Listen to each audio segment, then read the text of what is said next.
Livro dos Juízes, capítulo de número 2. Eu quero ler um texto com você nesta noite. Versículo 8, também o 9 e o 10. Juízes, capítulo 2, versículo 8, 9 e 10.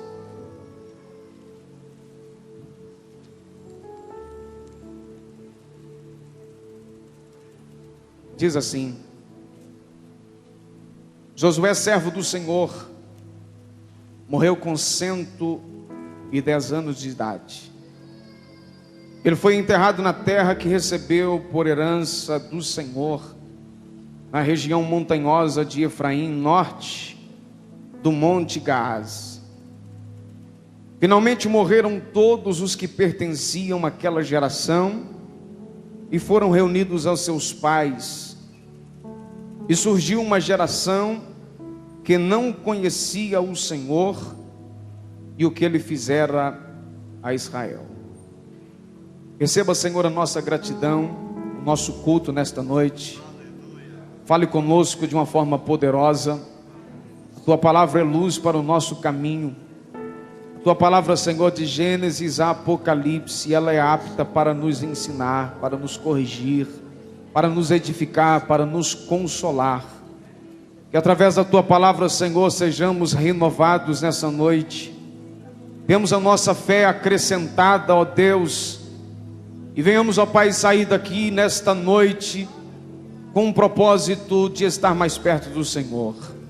Seja conosco, seja com Tua igreja. Ajuda-nos, ó Deus, poderosamente a nossa oração no nome de Jesus. Amém. Você pode se assentar. Obrigado. Glória a Deus. Querido, o dia de ontem foi um dia especial para a igreja cristã protestante. 31 de outubro, de há quase 500 anos atrás, Martinho Lutero teve a atitude de romper com parte da igreja predominante até, no entanto, naquele momento. Iniciou-se uma fase extraordinária da igreja, e que todos os anos nós precisamos lembrar disso. Lembrar de que um dia alguém teve a coragem, como ele mesmo diz, que preferia se tornar inimigo pela verdade do que ser um aliado pela mentira. Nós precisamos lembrar desses feitos. Homens que marcaram a sua geração, destemidamente cheios da presença de Deus, para impactar e para seguir a orientação de Deus. Olha, o texto que nós lemos aqui faz parte de um capítulo do livro de Juízes que, na verdade, eu posso chamar aqui de o resumo de todo o livro de Juízes. Juízes descreve um ciclo espiritual de altos e baixos da história dos israelitas após a entrada na terra prometida. Uma hora estavam bem, outra hora estavam mal, e mais, para dizer bem a verdade, eles estavam mais mal do que bem. E o texto vai dizer, no versículo de número 10, que é, na verdade, a base do que eu quero pregar aqui nesta noite. O texto vai dizer que uma geração passou para a eternidade. Tem uma tradução que diz que foi congregada aquela geração, a outra morreu, a outra tradução diz que foi reunida. O que todas estas traduções estão dizendo é que uma geração morreu, passou para a eternidade. Esta geração que morre no texto que nós lemos aqui é a geração de Josué, a geração que entrou na terra prometida. Essa geração, ela aprendeu a ver o valor que tinha de se colocar na dependência de Deus, para que Deus então pudesse abençoá-los. A geração que morre no texto que nós lemos é uma geração que viveu numa dimensão espiritual acima dos bloqueios de Satanás. Haja vista que foi a geração que testemunhou a queda de Jericó, testemunhou a queda da cidade de Ai, testemunhou a destruição de todas as fortalezas e a expulsão dos cananeus. Esta geração que morre no texto que nós lemos aqui é aquela geração da travessia do Jordão. É a geração que viu a palavra de Deus se cumprir diante daquilo que Deus havia dito para Josué no capítulo 1 e versículo 5 do livro que leva o seu nome. O Senhor disse a Josué: ninguém te poderá resistir todos os dias da sua vida. Como fui com Moisés, assim também serei contigo. Não te deixarei e nem te desampararei. Esta geração que morre no texto que nós lemos foi a mesma geração que testemunhou esta palavra de Deus para Josué e viu também o cumprimento dela. Chega a me assustar particularmente quando eu vejo, por exemplo, no capítulo de número 12 do livro de Josué, o exército liderado por ele lutar com cerca de 33 reis. Sabe o que aconteceu?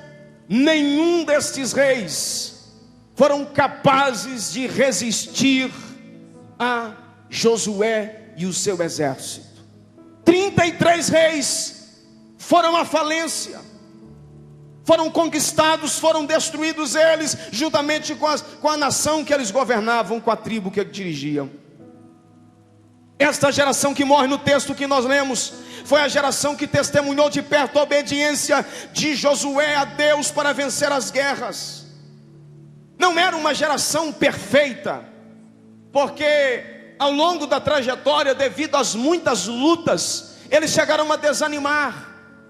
Porque por melhores servos de Deus que nós sejamos, muitas vezes na nossa vida nós enfrentamos momentos que nos causam desânimos, nos causa desespero, nos causa aflição. Às vezes pensamos em parar, mas esta geração que morre no versículo 10 que nós lemos foi a mesma que ouviu a boca de Josué no capítulo 10, versículo 25, dizendo para eles: não tenham medo, não desanimem, sejam fortes e sejam corajosos. Deus os trouxe aqui essa noite e eu quero liberar esta palavra profética sobre a vida da igreja reunida aqui. Eu não conheço o dilema que você está vivendo, não conheço o problema que você está vivendo, não conheço o deserto que você está atravessando, não conheço a luta que você está enfrentando, mas Deus me manda dizer para você nesta noite: não tenham medo, não desanimem, sejam fortes, sejam corajosos. Quantos recebem essa palavra e pode adorar?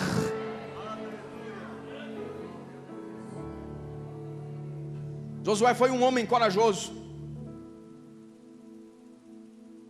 Essa geração que morre no texto que nós lemos aqui foi a geração que testemunhou, que está descrito em Josué 10, 13 e 14. O sol se deteve, a lua parou, até que o povo se vingou dos seus inimigos. Não está escrito isso no livro dos justos? O sol, pois, se deteve no meio do céu, não se apressou em pôr-se por quase um dia inteiro. Não houve dia semelhante a este, nem antes nem depois dele, tendo o Senhor assim atendido a voz de um homem, porque o Senhor pelejava por Israel. Esta geração viu isto. Sob a liderança de Josué, esta geração entra na terra prometida. Quando estava às margens de entrar à fronteira da terra prometida, Josué reúne o povo no capítulo 24 do livro que leva o seu nome. E a partir do versículo 14, Josué tem um diálogo, uma fala muito sincera com aquela geração.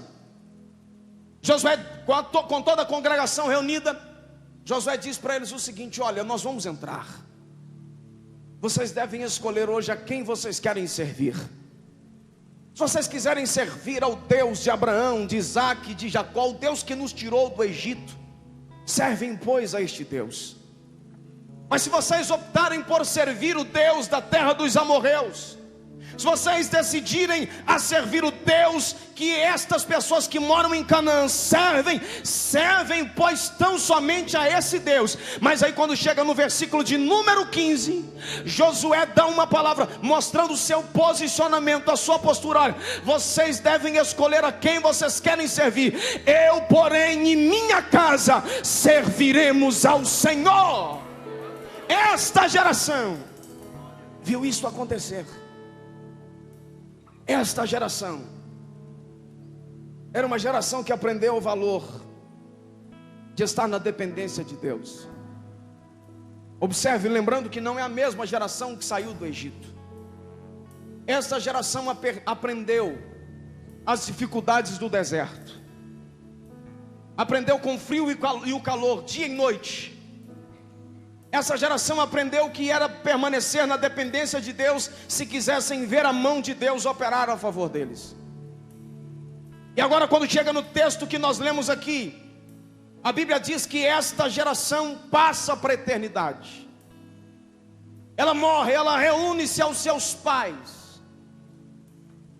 E o versículo de número 10, a parte final, vai dizer que esta geração morre e então surge uma outra geração.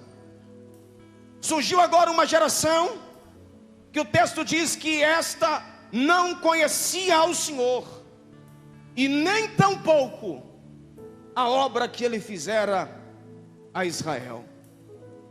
A geração que se levanta após a morte desta geração santa, que entra na terra prometida. Uma outra tradução vai dizer, a versão King James diz: surgiu uma geração que se esqueceu de Deus e das suas orientações e dos grandes feitos do Senhor em benefício ao povo de Israel. A palavra conhecer nesse texto aqui quer dizer relacionar, quer dizer ter informações. O que o texto está dizendo para nós é que a geração que se levanta no versículo de número 10 é uma geração que, além de não se relacionar com o Senhor, que isso aqui já é espantoso demais, sequer haviam ouvido falar de Deus. Era uma geração totalmente apóstata, era uma geração diferente da anterior. Esta geração que se levanta agora não sabia o que era enfrentar deserto, não sabia o que era ficar na dependência de Deus para o Senhor destruir inimigos. Esta geração que se levanta era uma geração farta, geração que surgiu quando a terra, na maioria do seu espaço, já estava conquistada.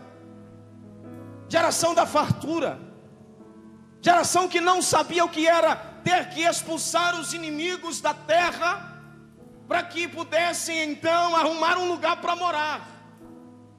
Era a geração da fertilidade, o que lançava na terra, a terra produzia. Esta geração que se levanta foi a geração que recebeu tudo de mão beijada, sem sentir o sabor amargo dos esforços. Foi uma geração que não sentiu frio, foi a geração que não sentiu o calor do deserto, não enfrentou combates, não foi preciso pegar em espadas para guerrear. Foi uma geração que recebeu tudo da melhor qualidade nas suas mãos. Como diz um bom mineiro, estava com a faca e o queijo na mão, era só necessário saber partir. Essa geração que se levanta estava abastecida, estabilizada, financeiramente, economicamente, porém tinha um problema seríssimo. Os filhos dessa geração aqui não sabiam que era depender de maná para cair num dia para comer. Essa geração que se levanta aqui tinha de tudo, mas tinha um problema seríssimo: não conhecia o Senhor. Tinha de tudo, não faltava nada de sustento básico, não faltava recursos, estava bem, estava estabilizada, mas não conhecia Deus. nem o que Deus fizera. Não conhecia o favor de Deus. Era uma geração que não relacionava com o Senhor, não havia experimentado Deus. Foi uma geração apóstata que não possuía alianças, não tinha compromisso. Esta geração, diz o texto, sequência aí, de onde nós paramos a leitura, o versículo 11, vai dizer que foi uma geração que fez tudo que era mal aos olhos do Senhor, e serviu a outros deuses. Esta geração, queridos, que se levantou, foi uma geração que estava seguindo os seus próprios interesses, seus próprios deleites, andando debaixo da sua própria justiça, fazendo o que parecia reto aos seus olhos, sendo guiados pela sua própria consciência. O grande problema é que nesse tempo já não eram mais para ser guiados sobre a própria consciência. Ninguém mais deve ser guiado pela própria consciência. A consciência de alguém pode não acusar o erro que este alguém esteja cometendo. Hoje nós não somos guiados pela consciência, porque a consciência pode não mais acusar. Paulo vai dizer sobre consciência cauterizada. É como que uma ferida que tivesse sido aberta e agora cresceu-se, uns fala pereba, outro pareba, sei lá qual que é o certo, e cresce em cima ali, protegendo de certo modo aquela ferida que estava aberta. Essa consciência no original quer dizer receber a marca de Satanás. Não somos guiados mais pela consciência, mas nós precisamos nos deixar ser guiados pela palavra de Deus. Palavra que não muda, palavra que é a mesma ontem, hoje e eternamente, assim como Deus que a falou não muda. Estes seguiam as suas próprias cabeças, adorando, cultuando, indo atrás, seguindo a deuses pagãos. Está descrito no capítulo 2 o ciclo da idolatria israelita, de desobediência, sequência de invasões inimigas, sequência de uma perseguição muito forte, depois súplica, arrependimento superficial, a mão de Deus para levantar juízes, usar esses juízes, trazer livramento. Serviam superficialmente por um tempo, depois se afastavam de novo e o ciclo começava tudo de novo. Esta geração era a geração que não conhecia o Senhor. Sabe quanto tempo durou isso? Cerca de 350 anos, a era mais obscura da história de Israel.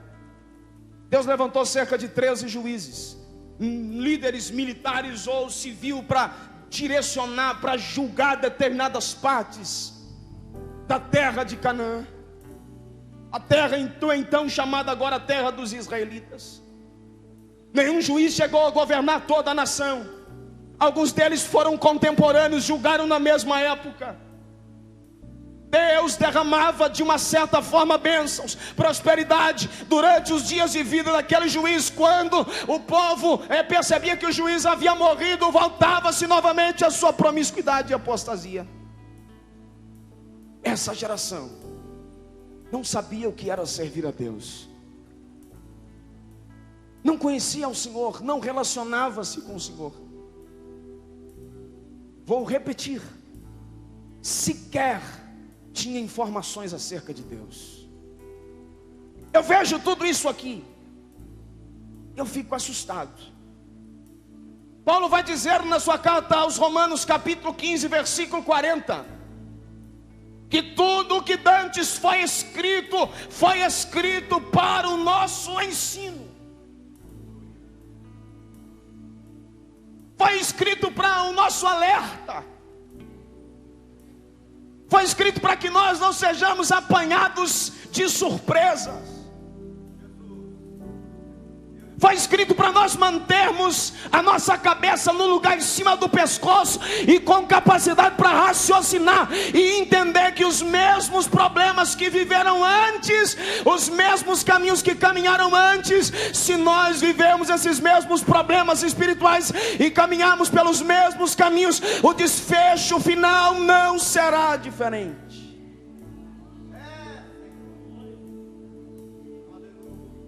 Eu fico vendo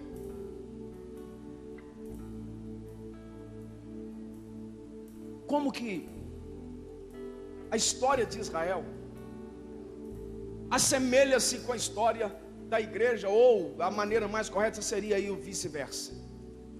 A história da igreja se assemelhando com a história de Israel. Quem é a igreja? Está pensando que há alguns anos atrás, leia os livros, leia a história da igreja, leia o que está escrito na Bíblia, Atos, as cartas, leia os livros pós o cânon bíblico, leia depois homens e mulheres que foram perseguidos. Está pensando que alguns anos atrás um culto como esse poderia acontecer?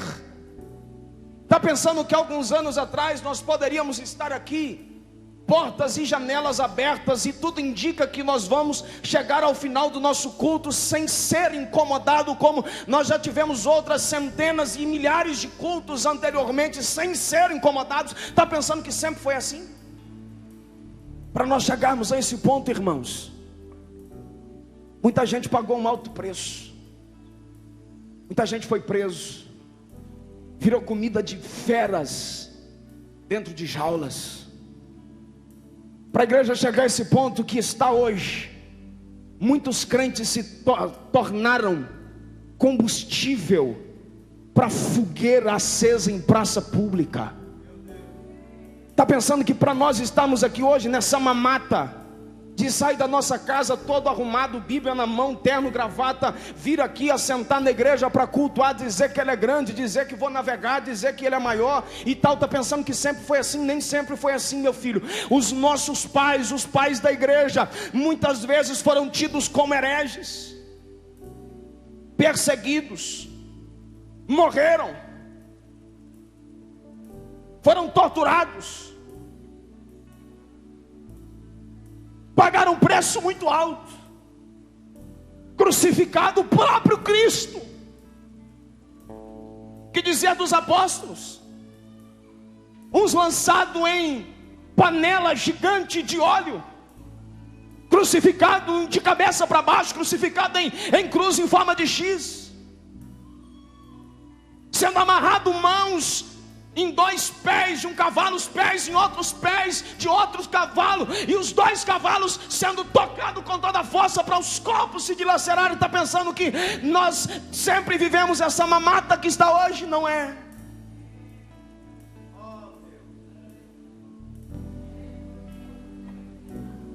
Nem sempre foi assim. A igreja cresceu, irmãos, embaixo de uma dificuldade muito grande. Quem diria hoje, olha, eu estou usando o microfone Shure. Quem diria hoje que se você voltasse aí alguns anos atrás, quem diria que a igreja ia ter tudo que tem hoje? As dificuldades. Irmãos, mas também nós estamos nos assemelhando em outra coisa. Aqueles homens lá atrás, olha, eu estou pregando isso aqui, eu não sou saudosista, até porque eu não tenho idade suficiente para ser saudosista.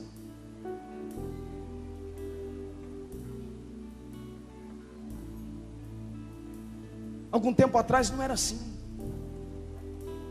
O pessoal tinha que andar quilômetros a pé. Eu estava falando da perseguição, estou falando da outra dificuldade agora. Eu fui criado na roça, todo mundo sabe disso. Eu morava 7 quilômetros longe da igreja, morava no pé da Serra do Dom Lara ali, 14 quilômetros ida e volta. Quantas vezes, eu lembro quando a gente era pequeno, tamanho da Mical assim, nós somos 3 irmãos, meu pai colocava eu e o meu outro irmão abaixo de mim, deitado no fundo da charrete, e o outro irmão mais novo sentado em cima entre o pai e a mãe. E aquilo já estava dando 11 e tanta da noite, é que a gente ia chegar em casa. Subíamos aquilo, às vezes chegava em casa, nós meninos já estávamos dormindo. Outra hora chegava em casa cantando o hino da harpa. O tempo.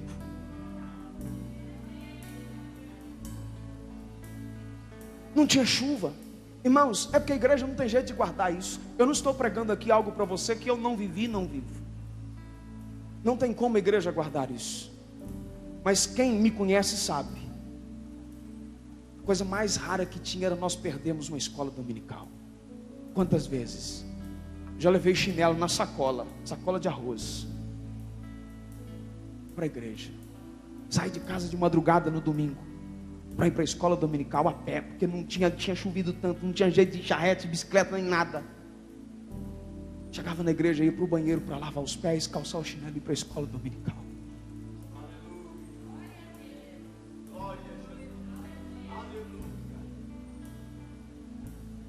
Quantas pessoas que eu já ouvi contar, eu não tive esta infelicidade, essa tristeza, não retiro a palavra infelicidade, mas a tristeza de ter uma roupa só para vestir.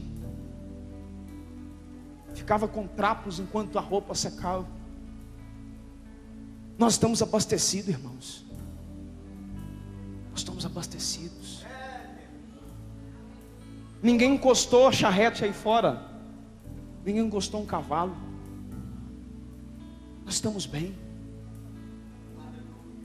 Por pior que seja a nossa condição financeira, a condição de alguém que está aqui me ouvindo, eu tenho certeza que todos nós, dificilmente, irmão, alguém aqui abriu o guarda-roupa agora quando estava se preparando para vir para a igreja e não tinha lá mais de uma opção de roupa para vestir para vir.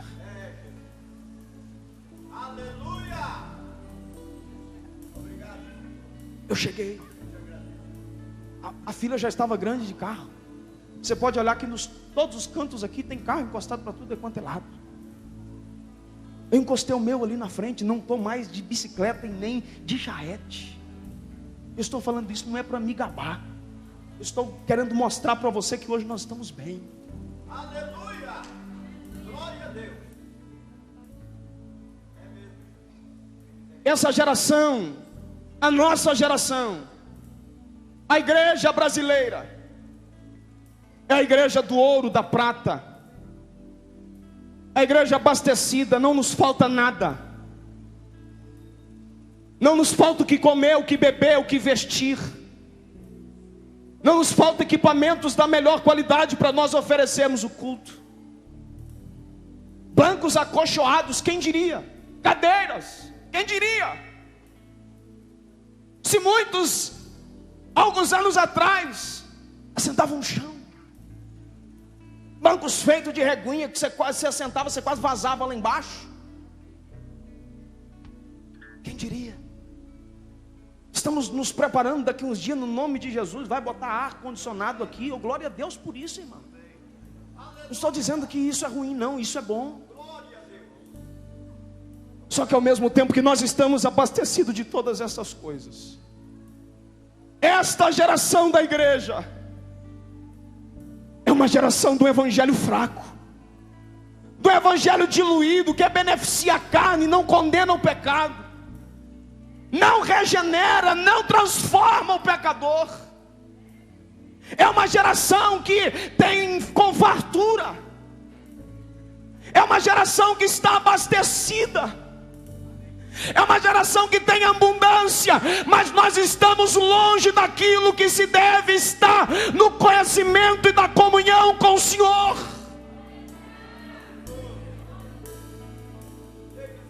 É uma geração fraca, abastecidos tecnologicamente, que coisa fantástica. Quem diria, irmão, que hoje, nós aqui do lado de cá do mundo, a gente com um aparelho, tem pequeno, tem médio, tem grande, sei lá de que jeito que é o seu. Você consegue, o negócio não tem fio, não tem antena, não tem nada. Você consegue se comunicar com alguém que está lá do outro lado do mundo, lá no Japão. Eu não sei se você vai entender o que ele está dizendo, mas se você entender, você consegue conversar. estamos abastecidos tecnologicamente. A igreja descrita no livro do Apocalipse, a igreja de Laodiceia, era uma igreja que tinha ouro, tinha prata, não faltava-lhe praticamente nada. Sentiam que estavam fartos. Mas veio Jesus para esta igreja e diz para elas: olha, a sua obra me causa vômitos.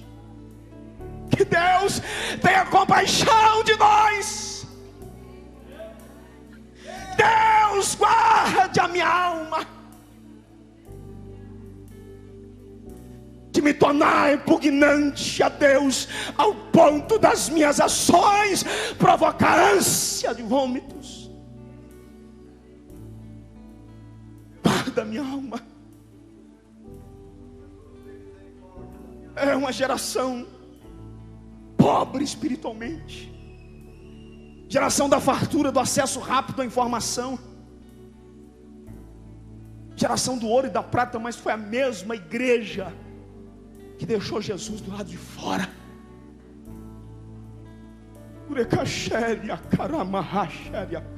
Eu sinto a presença de Deus aqui. Deus, levante a tua mão aos céus e adore ao Senhor aí por um instante. Diga alguma coisa para o Senhor aí.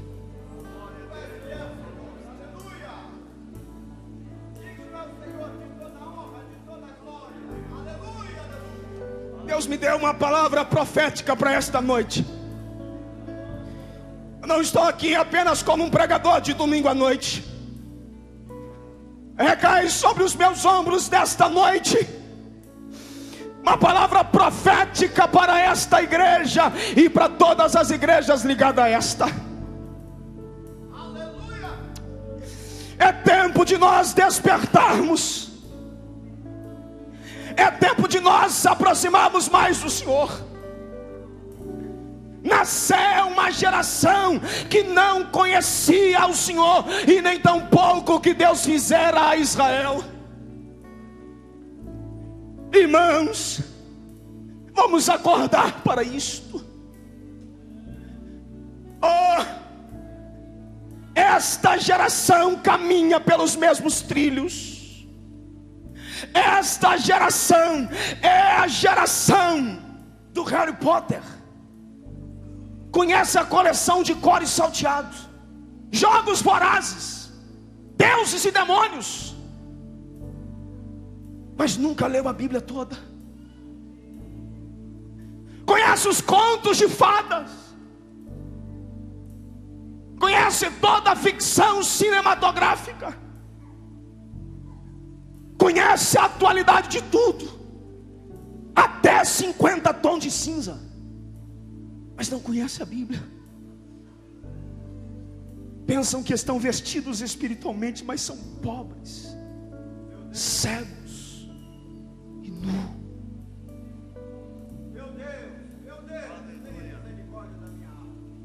O contraste do que nós estamos vivendo hoje é muito grande ao que a igreja viveu anteriormente. Eu não sou saudosista, repito isso, mas eu cheguei a pegar um tempo, e eu lembro vagamente de irmãos chegando na igreja e pedindo uma oportunidade, como o Léo teve coragem de fazer aqui hoje. E eu parabenizo pela sua atitude. Pessoas que pediam a oportunidade na igreja e diziam: pastor, eu preciso contar. E as lágrimas corriam no rosto. E diziam: olha, eu estava lá no meio da lavoura, capinando. Eram homens que não sabiam falar direito, não sabiam conjugar os verbos, não não sabiam falar um português afinado, não sabia quase nada, mal sabia escrever o nome, e na maioria das vezes não sabiam mesmo escrever o nome, mas dizia: eu estava lá no meio da lavoura, trabalhando, capinando, no sol quente ou embaixo da chuva, e eu estava cantando um hino da harpa, e de repente eu senti uma brisa suave a soprar, e quando eu menos dei por mim, eu estava falando em línguas estranhas. Jesus me batizou com o Espírito Santo lá no meio da lavoura. Estou com saudade daquele tempo que mulheres chegavam na igreja e diziam: pastor, eu preciso contar, eu estava em casa lavando roupa, lavando vasilha, arrumando a cozinha, e de repente eu louvava o Senhor, e de repente, quando eu menos dei por conta, eu fui batizada com o Espírito Santo, ou a doença foi embora enquanto eu cantava.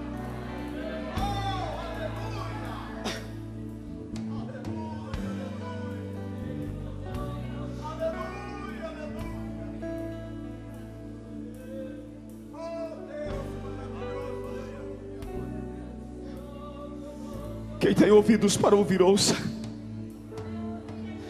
que o Espírito diz à igreja. Quem tem ouvidos para ouvir, ouça que o Espírito está dizendo. O contraste do antes com o agora da igreja brasileira é assustador. Que Deus guarde a sua igreja. Que Deus guarde a sua igreja, que Deus levante homens e mulheres cheios do Espírito Santo.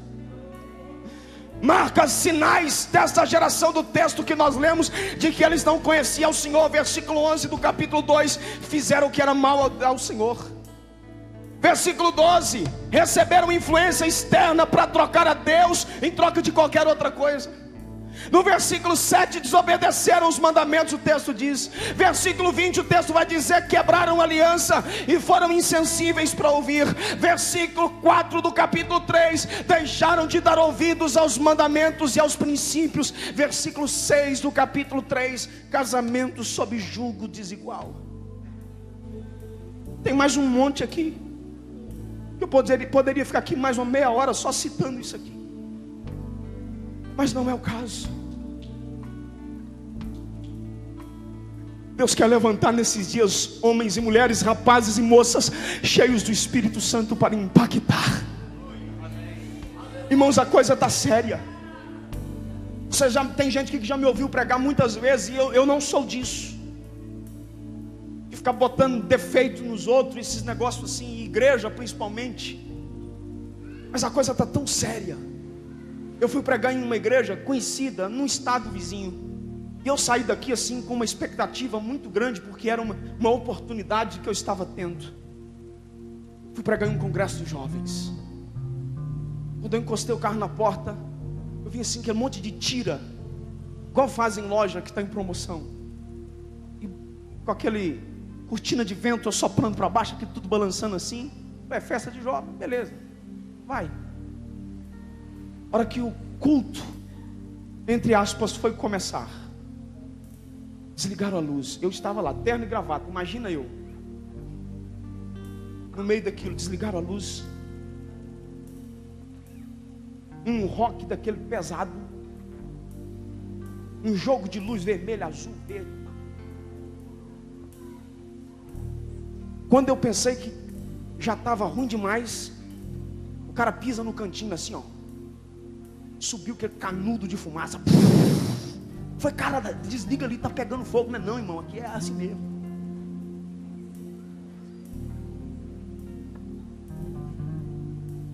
E depois para parar para ouvir a palavra. Sabe, irmão, essas coisas vão entrando normal no nosso meio, sorrateiramente, para conquistar a geração. E nós vamos aos poucos substituindo o poder imensurável da palavra por alguns aparatos. Nós vamos substituindo a verdade do evangelho por coisas. Nós vamos substituindo o poder do evangelho por amuletos. Aos poucos, sorrateiramente, sutilmente, temos substituído o poder do evangelho que transforma por um momento de entretenimento. Vamos substituir o poder do evangelho por um momento de comédia. Tem uma outra palavra que estão usando agora aí que me fugiu. Stand-up. Eu quero te convidar para você estar de pé comigo.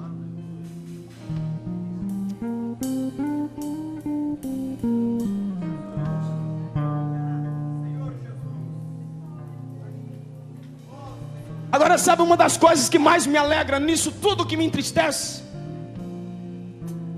É que sempre vai existir remanescentes. Quando falamos isso, dá a impressão que tudo está perdido, mas eu devo dizer que na presença de Deus nada está perdido. Sempre terá os remanescentes. Para estas últimas horas da igreja, Deus quer levantar dentro desta geração homens e mulheres, rapazes e moças, inflamados com a chama do Espírito Santo, para incendiar esta cidade, esta nação, com um genuíno avivamento. Feche os seus olhos aí onde você está. Joel 2. Há de ser que nos últimos dias, diz o Senhor, derramarei do meu espírito sobre toda a carne. Os vossos filhos e as vossas filhas profetizarão, os vossos velhos terão sonhos, os vossos jovens terão visões. Sobre servos e servas daqueles dias, diz o Senhor, derramarei do meu espírito e farei prodígios.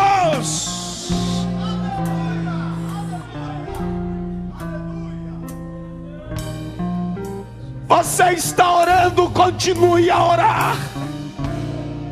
Você está buscando, continue a buscar.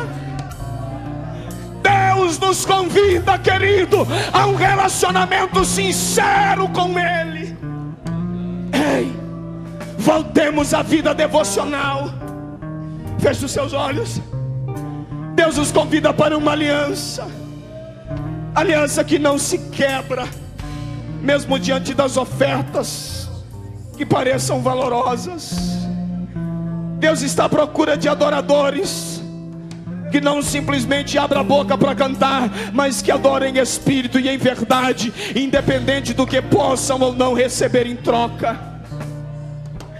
Esse é o tempo. Quantos essa noite o Senhor pode contar com Ele? Quantos essa noite o Senhor pode contar? Quantos essa noite o Senhor pode contar? Diga para Deus: eu estou aqui, Senhor. Faça aí agora uma oração ao Senhor. Faça agora aí uma oração devocional ao Senhor. Diga alguma coisa para Ele aí agora. Ao início de tudo, encontrar contigo. Se você conhece a letra, feche os seus olhos e cante. Quero rever meus conceitos e valores. Eu quero reconstruir. Vou regressar ao caminho. Vou ver as primeiras. Feche os seus olhos. Obras, Senhor. Refaça as alianças. Eu me arrependo, Senhor. Me arrependo, Senhor. Me arrependo, Senhor. Enche o pulmão e cante. Enche o pulmão e cante.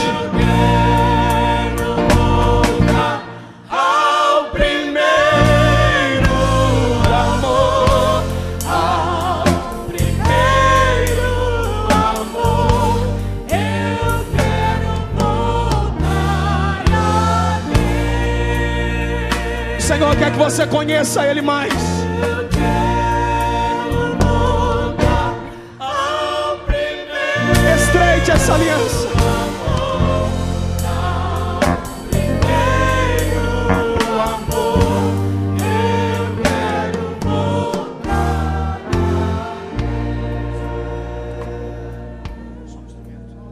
Ainda de pé, eu queria perguntar: onde existe alguém, onde tem alguém que ainda não aceitou Jesus como Salvador e queira fazer isso nessa noite? Você que parou na caminhada, se afastou da igreja por alguma razão,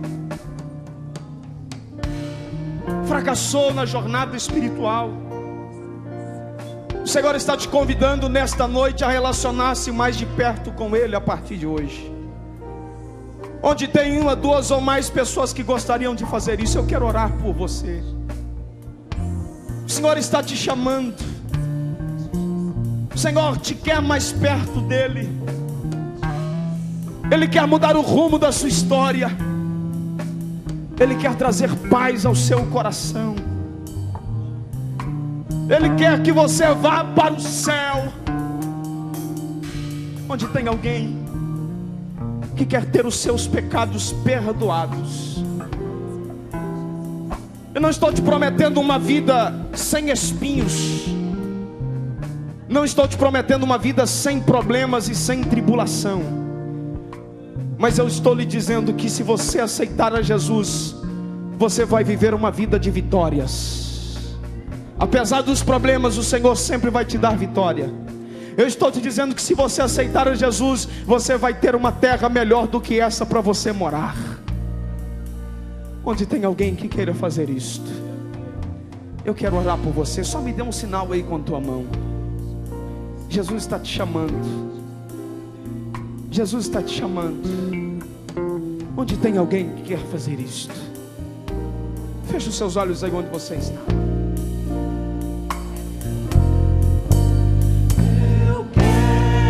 Feche os seus olhos.